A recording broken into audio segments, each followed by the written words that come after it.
Oi, hoje é dia desse livro super tocante aqui, O Olhos d'Água, da Conceição Evaristo.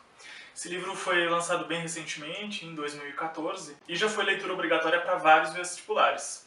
E assim a gente consegue ver o tamanho da importância desse livro. Os 15 contos que compõem esse livro vão contar, na maioria das vezes, histórias de mulheres negras em situações extremamente precárias em favelas aqui no Brasil. Esses contos eles são extremamente tocantes e crus, e na maioria das vezes terminam em tragédia. A maioria das personagens principais desses contos são mulheres, com exceção de 4 contos que têm personagens masculinos como protagonistas principais. São histórias de balas perdidas, de linchamento, de moradores de rua, de saudade e também de amor e de carinho, mas que tem como regra uma realidade muito sofrida. E os finais trágicos e rápidos desses contos, na maioria das vezes terminando em morte, mostram como a vida é frágil e como ela se desfaz em um pequeno instante, como por exemplo no conto que tem como temática as balas perdidas das operações policiais nas favelas. E esse livro também procura mostrar como essa realidade violenta é mais marcante para os moradores dessas comunidades. O conto que eu achei o mais triste desse livro é o da Maria. Todos são extremamente tocantes, mas esse da Maria me tocou de uma maneira particular. É a história de uma empregada doméstica voltando do trabalho em mais um dia normal, quando ela pega o ônibus para voltar para casa e esse ônibus é então assaltado pelo antigo companheiro dela. O final é extremamente triste e brutal, como é uma regra nesse livro, mas esse conto aqui me doeu de uma maneira mais intensa. O mais triste de tudo isso é que essas situações acontecem com uma frequência gigantesca e infelizmente não tem nada de ficção, como as estatísticas estão aí para mostrar. Isso tudo faz desse livro um instrumento para a gente pensar na realidade do nosso país, nos problemas causados pela desigualdade gritante que nos envolve, no esquecimento da favela pelo Estado e também nos problemas de infraestrutura, como no conto que mostra uma chuva em uma dessas comunidades e como a chuva é extremamente problemática para os moradores desses morros. Enfim, esse livro é um retrato do Brasil e um retrato bastante amargo.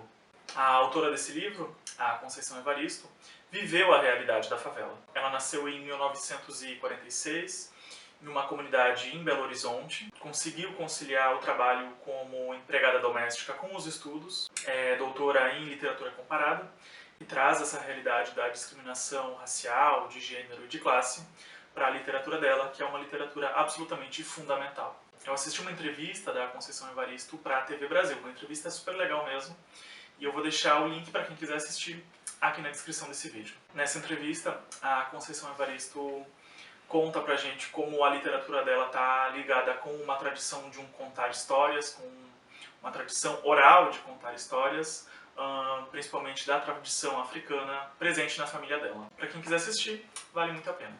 O que eu achei bem interessante nesse livro também são os neologismos em forma de palavras compostas que a autora cria para o livro. Algumas das palavras mais bonitas dessas palavras compostas que eu achei foram vida estrada, corpo-coração, águas lágrimas, e elas acabam por expandir o significado desses contos e trazer uma beleza para essa narrativa. Acho que praticamente todos os contos têm pelo menos uma dessas palavras compostas. O conto que dá título para esse livro, O Olhos d'Água, é o primeiro do livro e é um dos poucos que não termina em tragédia, mas nem por isso ele deixa de ser triste. É a história de uma mulher que não consegue lembrar da cor dos olhos da própria mãe. Enquanto ela narra as memórias dela de infância com a mãe, sempre lembrando dos momentos difíceis, essa pergunta da cor dos olhos sempre acaba retornando. O desfecho desse conto, como eu comentei, ele não é trágico, mas o conto em si ele traz uma certa tristeza e essa tristeza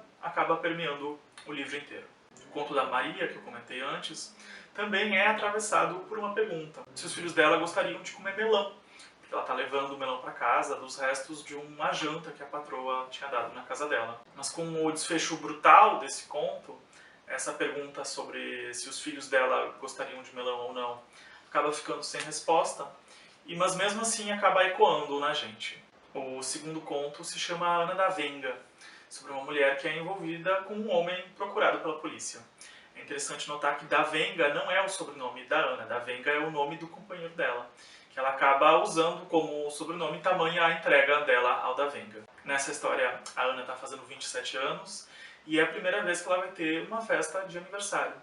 Mas o companheiro dela não aparece, então abre um leque muito grande de preocupações na cabeça dela. Na sequência vem a história da Aduzuquerença, que também me tocou de uma maneira bastante profunda.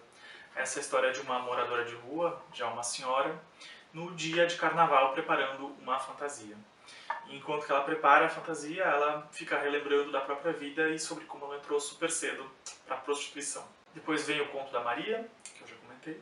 E na sequência, o Quantos Filhos Natalina Teve, que fala sobre maternidade e sobre as escolhas que a Natalina se viu obrigada a fazer enquanto mãe. Primeiro, ela tem uma gravidez precoce, ainda na adolescência. Depois ela é engravida de um homem que quer formar uma família com ela, mas ela que não quer. Então ela é barriga de aluguel e, por último, tem uma gravidez vinda de um estupro. E é nessa aura de sofrimento extremo que o livro segue.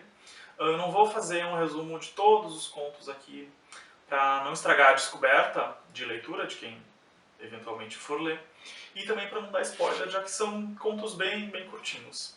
Mas esse é um livro incrível, um livro fantástico, que eu acho que todo mundo deveria ter a oportunidade de ler. Todos esses contos ficam ecoando dentro da gente, ainda mais sabendo da altíssima dose de realidade que eles carregam.